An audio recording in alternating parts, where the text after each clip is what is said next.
Welcome back to Two Sides, Same Couch. This is a podcast where two best friends dive into real talk and all other foolishness and nonsense going on in the world, in dating and relationships and practically everything. This is a space for people who are trying to figure life out, and boy, aren't we. But we will dive into the messy middle and figure some stuff out. I'm Myron. And I'm Maggie. All right, Maggie. Today, we are diving into a topic that I really know nothing about. And that is attachment styles and the theory of attachment styles. So what are attachment styles? So yes, what is attachment? And this is something that I know more about than Myron, which I feel like usually is the opposite. I feel like usually I'm asking Myron the questions and he's telling me or schooling me about life.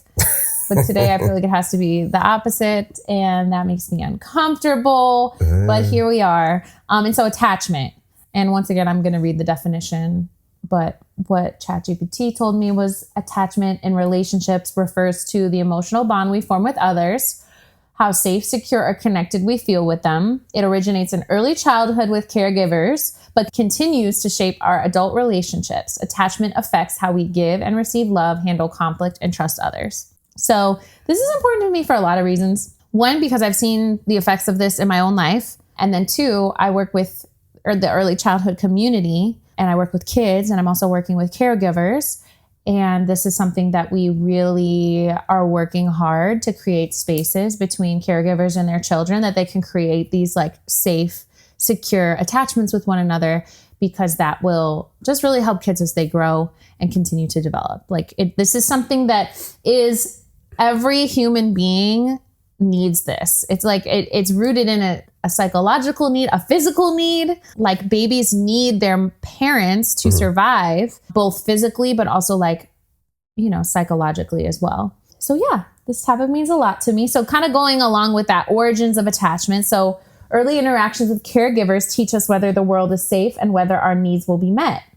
So if you have responsive caregivers, you develop the secure attachment. If it's inconsistent, neglectful, potentially overly controlling, that's when the insecure attachment develops, which there's three types of insecure. And I think at first people were only talking about anxious and anxious and avoidant, but now there's a third one called disorganized. We're going to kind of go through the different ones, and then we're going to quiz Myron, and we're going to figure out what his attachment style is. Because I don't know.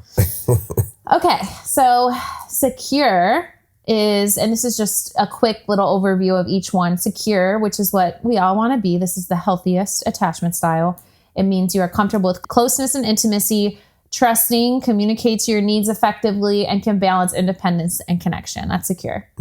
Anxious craves closeness and approval, worries about being abandoned or unloved, often seeks reassurance frequently.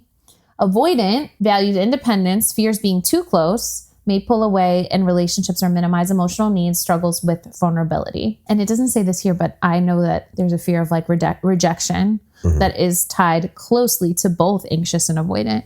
And then disorganized is when you're seeing the push-pull between the anxious and avoidant. So desires closeness, but fears it. Conflicted, inconsistent behaviors can appear unpredictable, often linked to past trauma or unstable attachments. So why does this matter, Myron? I think I talked about it a little bit earlier. Like, this is a human being need that we all have. Like, you hear it all the time. We are not put on this earth to do life alone. Right. And this goes along with that. People who have secure attachments, have community, have relationships that are healthy, live longer, are more successful. There's all this data that goes along with that. Yeah. So yes. So I think that's why this is important, because it influences our overall success with everything in life. And I think this knowledge, understanding yourself in this way, can just help you have healthier relationships. So help you recognize your patterns, improve communication, and form healthy connections. So let's figure out your attachment style. Dun, dun, dun. Because how can you figure out what your attachment style is? There's some things you could start noticing about yourself in relationship. But I guess if you don't have any knowledge about this information, a quiz could also be a good way to start. So I'm going to read these questions for Myron, and he's going to tell me. First off, where are you getting this quiz from? Oh, Simply Psychology. Simply Psychology, not a sponsor. No, we have no sponsors. I just Googled attachment style quiz, and this one seems to be not too long, but also goes in depth. So I feel like this will be a good place to start.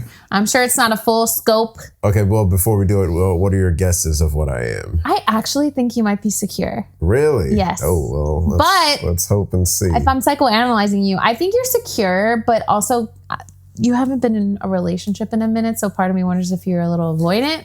Okay. So we'll see, but I don't want to impact the results. Oh, yeah. Don't skew the results. Exactly. Yeah. So here we go. Okay. Are you ready? Yep. So for each one, tell me strongly disagree, neutral, agree, or strongly agree. Gotcha. That's what 1 through 5. They gave you a lot of choices. Yeah, 1 through 5. Here we go. Number 1, I worry whether people like me or not. Strongly disagree is 1. Strongly agree is 5. Which one's which? But strongly disagree is 1. Yes, and then disagree. And disagree, then you disagree. So you disagree. You worry whether people like me or not. Okay. Yes. I often feel that I'm not good enough to be in my relationship and question why my partner would want to be with me. I feel like that could translate to friends too, I guess. Disagree. Yeah. I feel comfortable depending on others for help when necessary. Agree.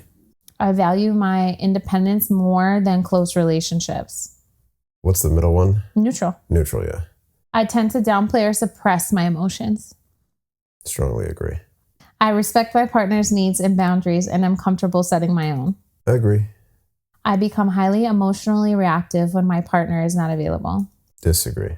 I often use physical closeness like hugging to reduce my anxiety in relationships. Disagree.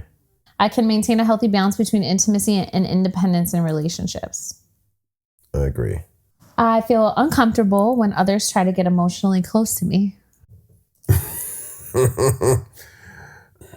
That's tough. I feel, say it again. I feel uncomfortable when others try to get emotionally close to me. Disagree. This is a safe space. Fine. You're allowed to answer however I think you want. It depends on how well that person knows me. Yeah, I guess that makes sense. Neutral? Yeah. Okay. Yeah.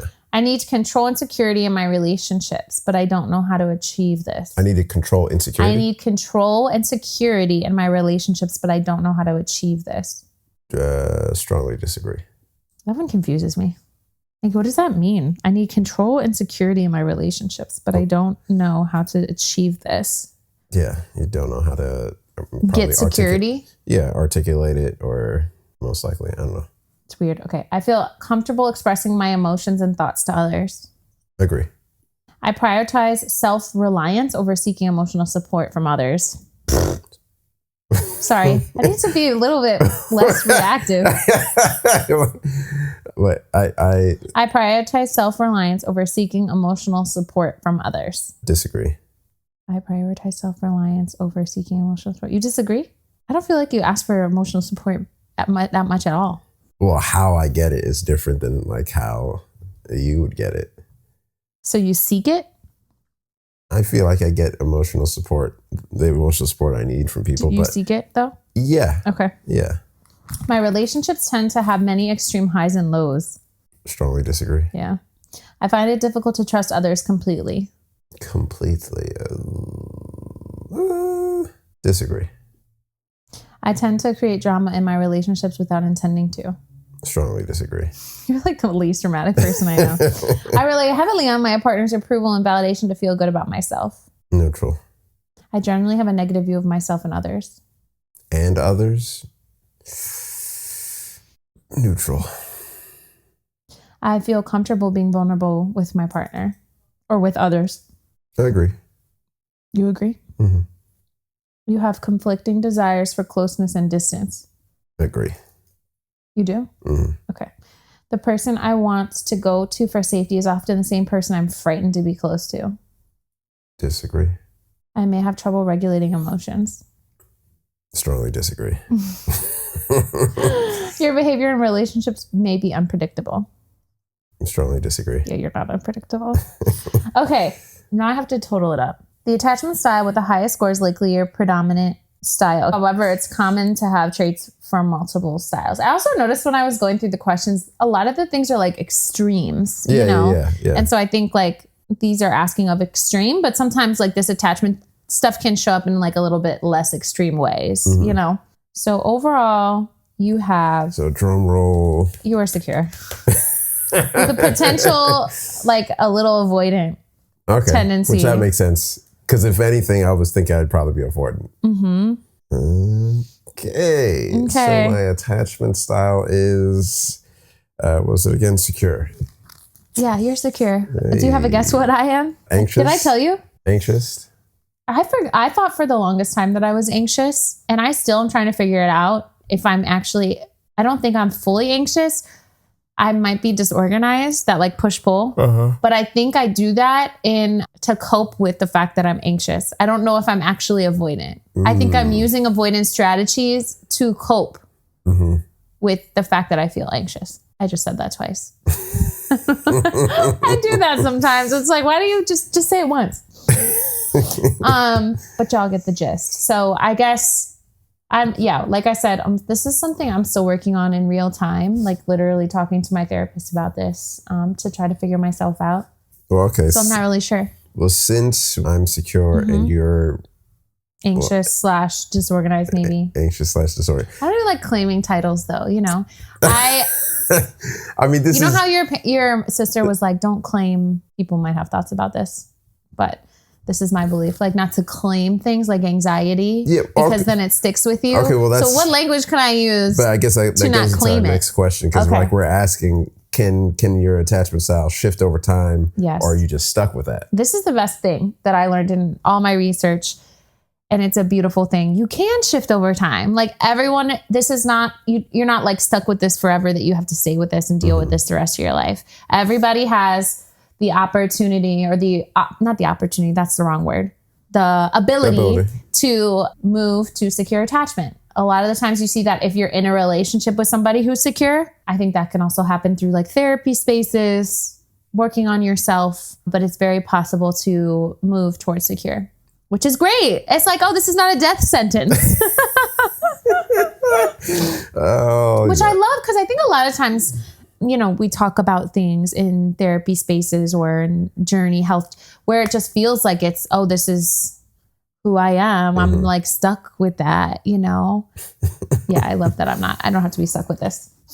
Okay, well, since we're moving on to the next part here, I wanted to bring up some examples of these different types of, you know, secure, anxious, avoidant, and disorganized. And one of my favorite mediums for using examples is usually film and TV. So we're going to bring forth some examples of the different types. So for anxious, you have... That was me. Yes. I chose The Notebook, and I chose... What's the guy character's name? You asking me? It's Ryan Gosling. That's all I know. Yeah, I forget his name. Noah. Okay. Noah is his name. Actually, it's funny because I had this whole conversation with... I rewatched The Notebook, I don't know, maybe a year ago maybe, with some girlfriends, and I hadn't watched it in years. And as I was watching it, I like was sitting there and getting more and more annoyed, because I think, and I don't know, I think it's definitely romanticized as just like this. Like everyone talks about The Notebook as like one of the most beautiful romance stories out there, right? Everybody wants to, you know, talks about that movie or whatever. And as I'm watching it, you know, now as this adult version of me, this evolved version of me, this version of me that's gone through a lot of experiences, especially in regards to like love, I was getting annoyed at that, because I think that potentially normalizes unhealthy behavior. And I think he exhibited some unhealthy behavior. And I'm not saying like shame on him. I'm saying he may have had some attachment issues going on that was causing him to act this way. So for example, like, especially the way that he was never able to move on with his life. You've seen the movie? No? No. Oh my gosh. Once again, this is giving away. Are we going to do that? That's fine. I mean, I know enough about it to okay. Yeah. So like he meets this girl. Spoiler They're alert. Like teenagers. Go ahead. It's kind of wild to me that he hasn't seen The Notebook. I feel like at this point, most people have, but yeah. But anyway, they're teenagers. I think they spend a summer. They meet each other in a summer. They fall in love, very like obsessed with each other. And then like for whatever reason, they have to go their separate ways. And then he like writes her 1,000,000 letters. She never gets them. And he writes one like every day for a whole year. I think her mom is hiding them or something. And then it like fast forwards, and it's like him as an adult, older, like not happy, like drinks a lot.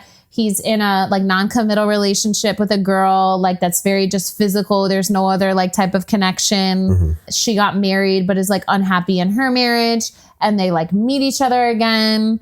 And it's just like, basically the way that it showed his life is that he never moved on from her. Like his whole life was paused and just like literally so in love with her that he was never able to move forward. And they end up like falling back in love, and like they show like the old version of them when they grow up and their love story, which honestly, that seemed more secure to me, seeing them older versions of them. But that younger version of them, I was like, the fact that he could not live a healthy life without her. So that's the part. He's the anxious He's one. the anxious one. And also there's like a line that in that movie that people think is beautiful, and I wonder what you think of it. And I'm sure you've heard of it. He says, well, if you're a bird, I'm a bird. She's like playing in the water, and she's like, I'm a bird. And he's like, if you're a bird, I'm a bird. And it's like, I think people talk about that all the time. And I guess there is cute, beautiful things about that. But I also think it's like this loss of himself and as an individual. Like, I am only going to be whatever you are. And you could kind of see that in his life. Like he's defined by his relationship with her. Yes, exactly. Okay. So yeah, what do you think of that quote? If I'm a bird, you're a bird. Obviously, there's beautifulness of that too. I mean, I'm sure, like in the movie and the cinematography and the score is going. I'm sure it's quite romantic, but like you just telling me right now doesn't really do it for me. Yes. But do you get what I'm saying about my interpretation of the quote? Yeah. So that, and then also like I was in an experience. This is me having to be like vulnerable, but like. I was in an experience where I was with somebody. We broke up for a whole year, and I felt as though I could not move forward. I was constantly thinking about the person, like just I was so stuck. And it was the thing that was keeping me stuck was the fact that this relationship was not in place in my life anymore. It was so unhealthy. It was like going back to Ryan Gosling. It's like, so much of my identity at that time was like intertwined in that relationship. And then when that relationship was no longer there, it was like, it was who am I? And I couldn't focus on things that I wanted. Like I couldn't focus on other aspects of who I was because it took up so much brain space. And I also really associated that with love. Like I thought that was love. I don't think that's love. Like it's like very much unhealthy. But I think this is why, going back to the beginning when we asked, why is this important? I think this is important to know these things so you don't start associating something that might be really unhealthy for you with love. Yeah. And at the time, that's what I did. I thought I was in love. And definitely looking back, that's not what that was. Not at all. So that's the anxious example. Then we have an avoidant example, which it's funny that I picked an example of a movie you haven't seen, and you picked an example of a movie I haven't seen. And they're both old movies too. So so tell us about the avoidant example. My avoidant example is the movie Good Will Hunting, starring Matt Damon, Ben Affleck, and the late great Robin Williams. And so, that is Matt Damon. He is a young genius, but he's in like the mean streets of Boston, and his childhood was horrific. Grew up in the foster system, foster father beat him horribly, just abused the crap out of him. So he became very defensive around people. And again, he's a genius. Like, what's the big school in Boston? Is it MIT? Might be MIT. But he works as a janitor in the school, and like he'll solve equations like that are on the walls, but not like tell anyone it's him solving it. He'll just do it, and he just does because he loves the knowledge and all this stuff. But again, he's a very defensive kid. He has problems getting he gets into fights all the time. And he has a core group of friends who are essentially idiots, but they treat him like he's a regular guy, even though he knows he's not, which he desperately wants to feel like he belongs. And even like his genius makes him feel like he's different, but he dumbs himself down to just, be one of the guys. And he gets into fights all the time. So eventually he gets found out that he's a genius. And this, one of the professors at the school is, trying to help him out, put him on the right path. And he makes him go see, different psychologists. and he's kind of making a fool of these psychologists because he's himself a genius.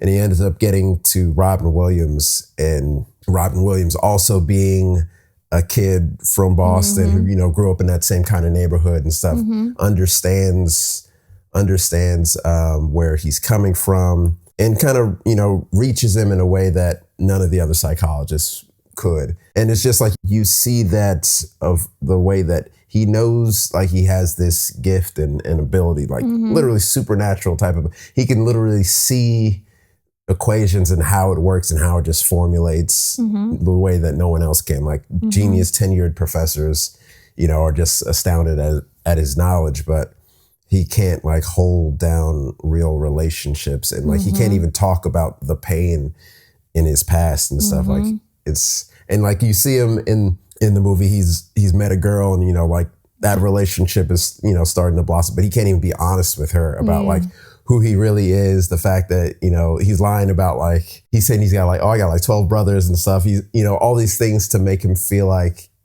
you know, he wasn't in the situation that he was. That's a really good example. Yeah. And especially you not knowing much about attachment, but yeah, he's like avoiding intimacy. He's lying because that's avoiding someone knowing the real him. Yeah. Right.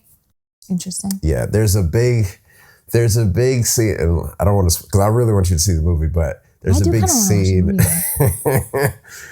There's a big scene between him and the girl where like things come to a head because she wants to, you know, take the relationship to the next level, but he's like, whoa, you know, wait a second.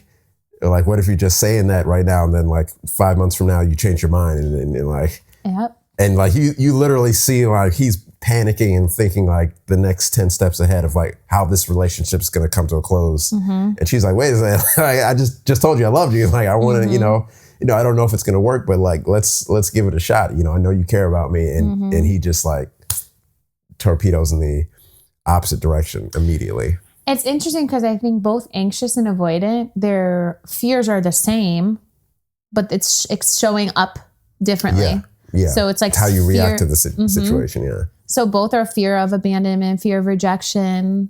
But then, one version of the person is like grabbing on, holding tight. And the other person is like, no, stay away from me. Yeah. I mean, it's like a natural fear response. Even you think about like if fight or flight. Fight or flight. But, or even, fight or flight, or even like you see in the movies when like a big thing is about to hit someone and you see people, you know, they just pause. You're like, how could someone just pause? Like that's a freeze. Yeah, it's a real thing. Like people do that, or you'll have people just see danger and immediately run. You know, it's the same thing, but like you'll respond. Coming out in different ways. Yeah. And that's exactly what this is. Yeah. Okay, cool. Love that. Okay, so then our secure example. Our secure example is one of my all-time favorite examples from my favorite show, The Office, and that would be Jim and Pam's relationship. It's really interesting because you really see them before they get together, them just being friends. Like she's engaged to a whole different guy, and you know he's just trying to be friends and suppress the feelings that he has. But it gets to a point where he's like, hey, I'm just in love with you. Like there's no getting around that, and I'm sorry, but like I've got to say how I feel, and that forces her to confront herself about her own, because she wasn't really happy in her relationship, but I guess she kind of just thought that, well, I guess this is just what it is. It's just what love is. You know, I've dated this guy since high school. You know, this is what you do. It's what you do, and you see their relationship just grow over time, and you know they have moments where there may be some anxiousness, where there may be some avoidance. But the core of that relationship is rooted in insecureness, because they know who each other are, and they love each other in spite of their flaws. And they don't feel like they have to pretend, like they feel seen by one another. That's the key thing about their relationship. Yeah, because they're able to be vulnerable. They're communicating. They express their needs to each other. Yeah. And then the other person like does, you know, the best of their ability to meet the needs, you know, and tell that person, oh, it's important to me, you know. Yeah. Like they're really healthy. Like they don't have drama. Like for the most part, once they get together, right? Yeah. There's like not a lot of drama between their relationship. One of the moments I really loved and it was early once they got together. She wanted to go, she's like, okay, I'm an artist, but I have like this dream to, be like a professional artist. So she wanted to go to art school. The art school's kind of far away. And he's like, all right, do it. No, like, oh, how are we going to do the distance or anything? He's like, I believe in you. I believe in us. Do that. I'm supporting you. It'll be hard, but we're in this together. She does art school. She's doing kind of all right, but I think halfway through she realized, all right, this isn't the thing I love. Like doing it, the programs and, Photoshop and all the different things. She's not having a good time. And she comes home and she's like, I don't want to do this anymore. And she kind of feels like a failure a little bit, but he's just like, just supports her. Yeah, it's like, I'm just through both. Yeah, I love you. I'm glad you're back. Aww. We're going to figure it out. Like, that's so sweet. But like, yeah, the level of security that they have and just being able to, even if you feel like a failure, you can still come back to and that person is safe. Yeah. You're not going to get shamed. You're not going to get rejected, all those different things. They're just safe. Yeah. And that's security. I love it. Okay. So it's so cute. I've watched The Office. I was a later in life Office watcher. Yeah. I was like, no, everybody talks about this show. I'm not good. I was rebellious. Yeah. I was like, I'm not. But then I started watching it and I did love it. It's fantastic. It was great. So what does a securely attached person do differently in early dating stages? And I know you don't know much about attachment, but I actually think you know this because first of all, you are secure. And I know that because of advice you've given me, like, and maybe did we say it? Sometimes I get confused what we say on podcast episodes versus our actual real life conversations. Yeah. Or like advice you've even given my sister in terms of like making expectations clear, especially early on in dating. That was something you've told me to do in the past. Like just say what you're looking for. And both my sister and I were like, no, like that feels super vulnerable to do. But you got to do those things, like especially for men. We're action oriented, like we're task driven. So if you tell us exactly how you're feeling or exactly what you expect from us, we know exactly what you need from us, and we can either do that thing or be like, well, that's not what I'm into. There's so much vulnerability there and like risk, right? Because it's like, well, if I let you know this, and once again, I think things are made up bigger in our head than they actually are once lived out. So for example, this fear that I have, like, I think if I actually did it and lived it out, it wouldn't actually be as scary as how I'm anticipating it to be. Yeah. But like being honest about what I actually want, then that leaves the other person to say yes or no, which in a sense is rejection, right? Yeah. Because if they say no, then you are getting rejected. But why do we have to look at it? Why do I or anyone have to look at it as rejection? Because it's really just not a match. And so why does it have to be like, I'm rejecting you as a person? But I think people do associate that type of like putting yourself out there in that way, like saying to someone, hey, I like you. Like I'm interested in, pursuing this more or whatever and seeing what happens. See if the other person, like that is scary, And so I think that's probably why I have been resistant to your feedback about that and in the past. And also sometimes I do think you need to do that early on, but sometimes it's like, oh, that's too soon. Like I don't want to come off intense. So yeah, what do you have to say about that? I mean, okay, well, since we did talk about The Office, another example, and I think this was also pretty early on in the seasons. Daryl and Kelly were dating for a little bit, and Kelly's always like, I guess she's just used to like men playing games and like men, saying one thing or doing another, and just not knowing how to read men. And Daryl's, very straight to the point. Daryl? Oh, the guy that works he was working in the warehouse, got moved on up from the warehouse. Yes, but at the time he was working in the warehouse. This show's so good. And he was like, she was like emotions all over the place. And he was like, listen, like if you want to be with me, I'm gonna need you to just tone the craziness down and we can have a relationship and it'll be just that. And she was just like, it's like, what kind of man says what he means? Like, what kind of game is that? And she's like, but then like she was joking. Well, no, she was serious, but like the joke was like the fact that he was serious was a game. Like she couldn't compute that like You could be direct. Because she's so used to the opposite. Yeah. But a secure person, which Daryl was, can just say exactly what he wants, regardless of what what the response is, if he's going to get what he wants, or it's like, I'm going to still be me at the end of this. We can either, you can be with me or I'll just be by myself, but like, it's not changing anything for me. I know. I love that. And I do think I'm moving in that direction. And yeah. That's a testimony. But what was I going to say? Yes, because that's what a secure person does. A secure person is able to put their needs out there on the table, their wants, their desires, and like be honest about that. And if it will be, it will be. If it won't, on to the next. I think a story that I tell myself in my head that has hindered me as well has been like that my needs are too much. But really, I know I'm pretty sure they're not. Like I'm just a normal human with normal, like we all have needs. I think I associated having needs, period, as being too much. Yeah. I don't know why I did that. Most people, I wonder if that is a more female problem. I don't know if I feel like most men. I don't know.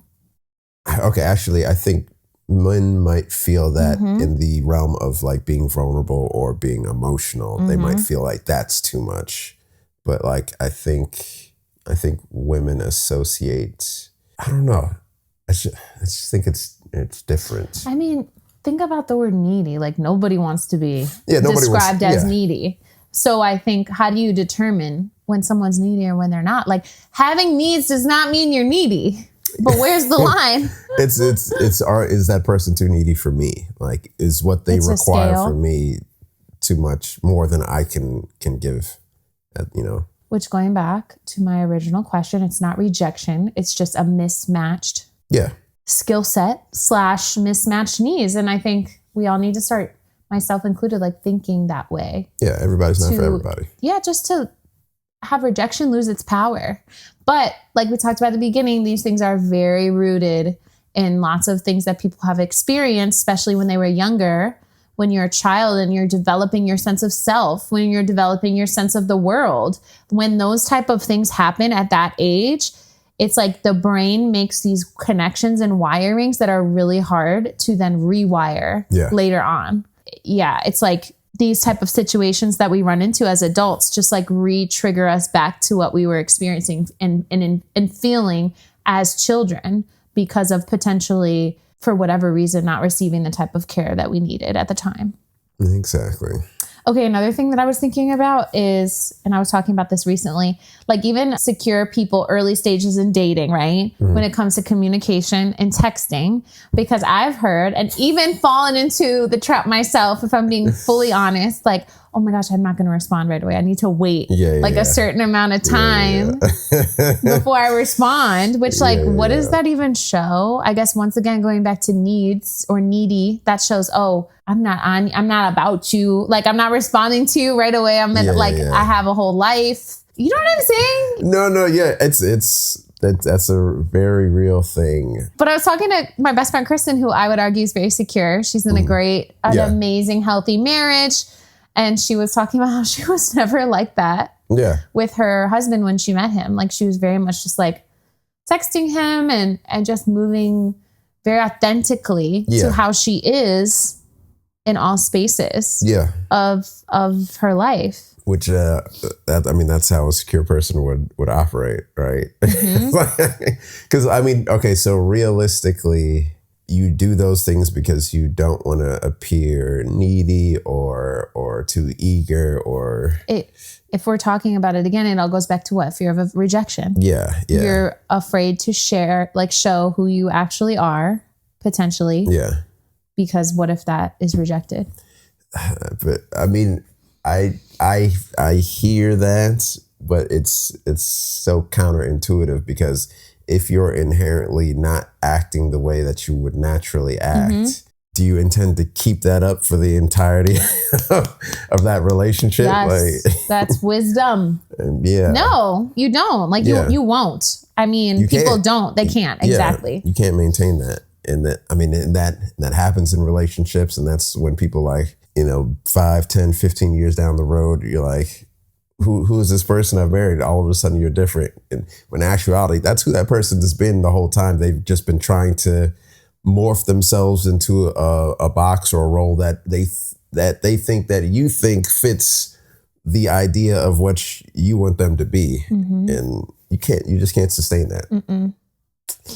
Okay, but this brings me to another question I have, because if we're thinking about like early stages of a relationship, dating, and then also trying to be authentically who you are in this space, I think something that I struggle with is because I have some attachment things that I'm working on healing when I'm in like early stages of dating or even liking someone. I think liking someone, and this might sound crazy, that is a trigger for me, because that right there, or being interested in someone in general, it's a trigger for me. I feel like my attachment wounds get triggered because that means there now is a chance I could get rejected. Whereas if I don't like anyone, I'm fine because I don't like you. I'm not gonna, there's no fear. Yeah. So because I'm getting triggered, right, I almost lose the ability to maneuver through who I am, is Maggie. Like if we're thinking about me moving authentically like I want to be secure. So who is Maggie? How do I move in this scenario? And then like fighting against the ways in which like my brain or things are kind of getting triggered and coming up for me. So even it's hard for me to even be like, how would I normally act in this situation? Because there's so much going on. Right. It's almost like maybe like when you have brain fog, or when something's standing in your way from moving the way that you normally do, or you're having to like battle through different things mentally. You have to get through all of that to be able to to act. Does that make sense? Yeah. So is there a question there? What do you do about it? In your understanding of what I'm saying in our conversation, like, do you have any ways or advice for me of like, how can I deal kind of potentially with these triggers coming on the scene and then still moving in an like authentic / secure way instead of giving in to said triggers? Well, I mean, I guess first recognizing what your triggers are is always the first step. And then I don't know what safeguards you could set up to help you. Like, okay, I'm trying to think of actual examples of things. If texting with someone that you're interested in is starting to, or like the time frame of like, if a person's not texting enough, or you feel like, oh, maybe I shouldn't text as fast, or maybe I should wait. If that's something that can trigger your anxiety, I'm trying to think like, what would you do in that situation that could help stave off that trigger? Because what do you mean by safeguard in general? What does that mean to you? That word? Mean, like, okay, if you have a trigger, then you need to have something that like helps prevent that from activating or flaring up. Is that like if you're lactose intolerant, you got to take like one of those before you eat ice cream? Yeah. Oh, this is deep actually, because I'm thinking of like how we heal. If my goal is to potentially be secure, but I'm having triggers. Yeah. I think the safeguard, we need to keep going with this thought, because in the past, I think what I do is just like throw myself in, not really showing myself love and showing myself like care, because these triggers are here for real reasons. Yeah. As goes for everybody that has, attachment wounds. And I think throwing myself in is not, or like ignoring said things because I'm like, no, you shouldn't be this way. You should be this way. Like, this is like, and that's that's the internal story that I'll tell myself. Yeah. That doesn't help. It's almost, it could potentially even make it worse. And so I like this idea of the safeguard. But you still haven't defined it for me. You just gave me an example with the lactose. I'm still figuring that out. I want to know. I need a definition. What is the definition? I don't quite have it together It's yet. like the thing that is there, because the medicine, the lactose, whatever medicine, is there to ease the pain of eating the ice cream or whatever. Like you're going to eat the ice cream. A measure taken to protect someone or something, or to prevent something. Would you just look up safeguard? Yeah. Okay, yeah. A measure taken to protect someone or something, or to prevent something. Right. So if you're lactose, you take the medicine to prevent having an upset. Yeah. So safeguard for being triggered. So so the relationship or potential relationship is the ice cream. So what is the the lactate to help prevent the anxiety that comes from, potential relationships? Well, let's go back to like even the texting thing where communicating early stages on if like someone's not responding to you quick enough, or like what's the safeguard there? I mean, I don't know. I think there's got to be a safeguard because it may happen where someone, like people have lives, and I think that's healthy and normal. How personal are you trying to get? Huh? How personal are you trying to get? I don't know, just say it or we can always cut it out. Okay. But let me finish this thought real Go quick. ahead. You scared me. I lost my train of thought. Okay, wait. So like it's gonna happen. And I think it's healthy and normal to happen. Like I don't want to be texting back somebody right away either. Like I have a life, I get I get really busy and I struggle to respond sometimes. I think that's very normal. Yeah. But I will say that will set me off with someone, especially if there's like, I think something for me that's a trigger is like inconsistency too. Mm-hmm. So it's like, I will start noticing patterns about people, like watching behavior over time, like, ooh, and I start like kind of putting pieces together based on the behavior. So yes, I think there's safeguards potentially here, like potentially reminding myself, oh, people don't respond because they have lives just like you do. Yes, and they get busy. So that could potentially be safeguards. But also I think potentially for someone like me being with someone who kind of is like that, maybe I should look at that and be like, ooh, I don't know if that's a good match for you. If it continues, if the pattern continues and it is making me feel really uneasy. Yeah. And if I know you're going to say, like, you would push me to be like, oh, you should also communicate about that and see what the person says. Yes. Once again, stating your needs like a secure person. Mm-hmm. And if they can match you, the other person, then that means it's a match. If they don't want to do that or they can't, then it's not a match and you go your separate ways. Yep. So what were you going to say though? No, I mean, well, it sounded like you really just came to the answer right there. Okay. I know it's not what you want to do, but can you think of any potential safeguards besides that? What I said? For that scenario, no. I mean, outside of expressing your intent, no, outside of confronting it and, expressing your wishes and desires up front. Yeah, I think that's the best. And maybe there's another safeguard, but I don't know one better than that, other than just, communication. What were you going to say? Personal? Mm-hmm. What do you mean? You said, how personal do you want to get? Oh. Well, you kind of touched on it anyway. Like, I was gonna get like crazy first. Oh, okay. I was like, dang. Okay. All right. So anyway, that kind of answers or goes into that early stages of dating, like how secure people can move. Mm-hmm. Like I said, I said it earlier and I'll say it again. It's very important to know that these things are going on so you don't associate these feelings or triggers or whatever with the person, be like, oh my gosh, I'm so in love with them. That's why I'm having this intense reaction. Like, no, that's not it. You know what I mean? And so it's really good to know about these things so you don't come to conclusions that could potentially be unhealthy. Mm-hmm. That's something I did in my past and would never want to see myself ever do again or somebody else walk into that as well. So that's why I say it twice, because I do think it's important. All right. What are subtle ways attachment, anxiety, or avoidance show up in day-to-day and not just romance? I mean, I know mostly anxious attachment just from my own lived experience. I would say the people-pleasing part is definitely that. So even, for example, at work, if I can sense somebody potentially is displeased with me or a decision that I've made, I have to like physically stop myself and my body and my instinct to like give them what they want. Because for me, giving people what they want, people pleasing, is a strategy. Can also be manipulative if you think about it. I never meant it in a manipulative way, but it's like trying to get people to still accept me, love me, not reject me, not be like, oh, I don't like Maggie or whatever, by giving them what they want. I have to like stop myself from doing that.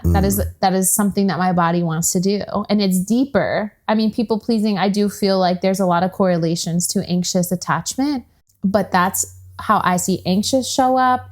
Avoidance, I mean, similar to some of the things that we mentioned, like struggling when people don't like to ask for help for anything. Yeah. I've worked with people in the past that were like that. And so I think that's potentially how avoidance could show up.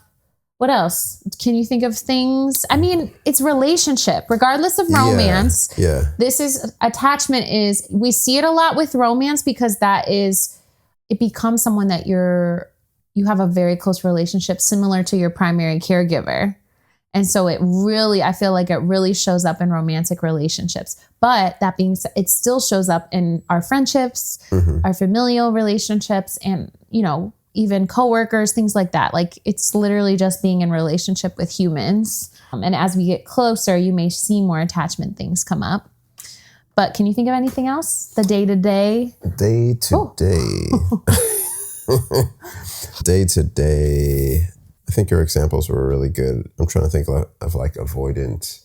Oh, I have an avoidant one that I will sometimes do. And my sister, I hope she doesn't mind me calling her out right now. And it's avoidant. Once again, I wonder, like I said, I'm not really sure if I'm doing this because it's disorganized or if it's a coping skill. But avoidant, I'm really good at asking questions. But a strategy that I use with that is literally directing the conversation completely away from myself. So I don't have to share and be vulnerable and show people who I am. Okay. Yeah. Which is that avoidant? Or is that me like I said, coping with, but yeah, I do that. I'll do that in spaces that are not romantic. I'll do that in a lot of spaces because I'm like, I don't want to share. And it's not always the case. Like, me, I'm genuinely very curious. Yeah. So there's a lot of things at play there, but that could be used in that way. Yeah. Which I do the same too. You do? Yeah. Yeah. I mean, you get on me all the time for doing that. I do. Like, but well, yeah, I don't know. Like a lot of times when I do that, it's not even because like I don't know if it's a thing of I'm not comfortable sharing. In my mind, it's typically like I find it boring or uninteresting. So I don't even know why anyone else would want to know. But I also think, I'm not sure because I'm still learning about attachment, but there's something here with like how we view ourselves. Yeah. That's translating. So like even how you view yourself, boring or whatever it is that you said, is translating how you're interacting with other people and your ability to like be seen. Fair enough. All right. How can people with different attachment styles, say anxious and avoidant, find balance without constant conflict? Both people have to be willing to grow and shift. I read something somewhere that was like, if an anxious avoidant, and I told you this already, but I'll retell you, an anxious avoidant person is in relationship with avoidant, and let's say before either person wants to like grow towards security, it's just their like natural anxious state and avoidant state, they get together in a relationship. The anxious person has to do more of the work to be able to make that relationship work. They have to be the ones that are like kind of compromising, I guess you could say. That pisses me off as an anxious person. I'm like, that's so unfair. I hate it. But it makes sense if you think about it because this person's pushing away. Yeah. This person is pulling. Yeah. And in order to get this person to come back, the pulling has to stop. Or maybe I'm saying it wrong. Did you guys get what it move? Oh, yeah. Yeah. Like the pulling, you can't keep pulling an avoidant person like this because they're not going to come. So you have to stop a little bit so that they can come. So that's why the anxious person has to give or has to change a little bit more than the avoidant. But I think for a secure relationship, a healthy relationship to happen, both people have to be willing to change some of their ways. 100%. So that's how you find balance. As with all relationships, it has to be mutual, reciprocal. But I'm telling you right now, what were you going to say? No, go ahead. Go ahead. I don't want to be with an avoidant person. I don't. Like, it can happen. It can. Yeah. I will not do that ever again to myself. I was in that for a very long time in my last relationship, and I never want to be like in that ever again. So Okay, so I think first thing, both parties have to recognize their triggers and it's what they are. If they are avoidant or if they are anxious, they have to recognize that and recognize the triggers in each other. You know, because like oftentimes, if you don't know, what you're doing. Yeah, if you don't know, like the thing that you're doing to try to bring a person closer to you is the thing that's sending them away. And you're can't like, fix it. Why are they, you have to be able to recognize those things and find out another way to try to get that same result that's not also driving your person you care about away. Because like obviously that's not what you want to do. So yeah, you gotta open your eyes a little bit, recognize what you're doing. Yeah, it's wild because I think expressing my needs and putting that out there for somebody, even in like friendship spaces, can feel scary to me. But now I'm reflecting on how I've seen other people do that and how I've met their needs, no problem. Yeah.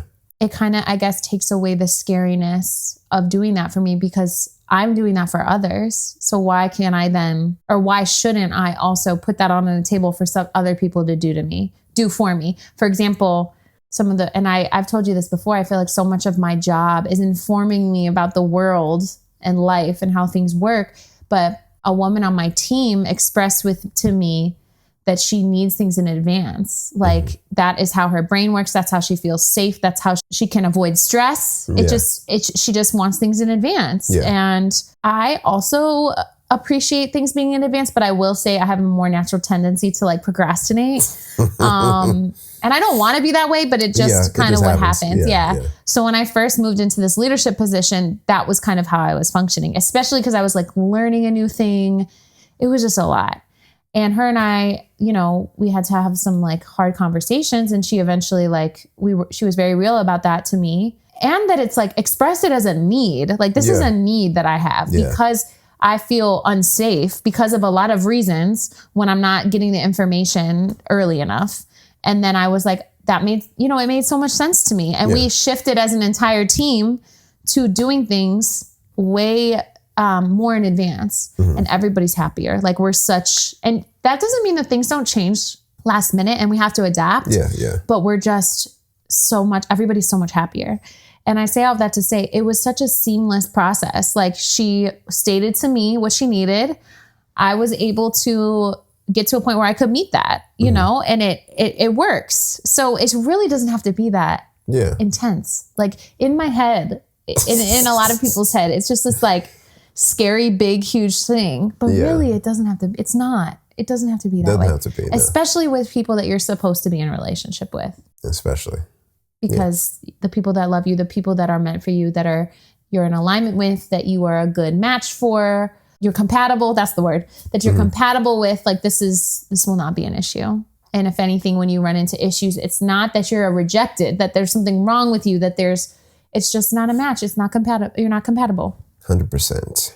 What role do friendships and community play in the healing process of attachment wounds? What do you think? Do you have any initial thoughts? I have a thought, but I'm curious. I think, again, community, having people who you feel comfortable enough to, especially if you're avoidant or even disorganized. Or anxious. Yeah. You probably have people that you definitely can't.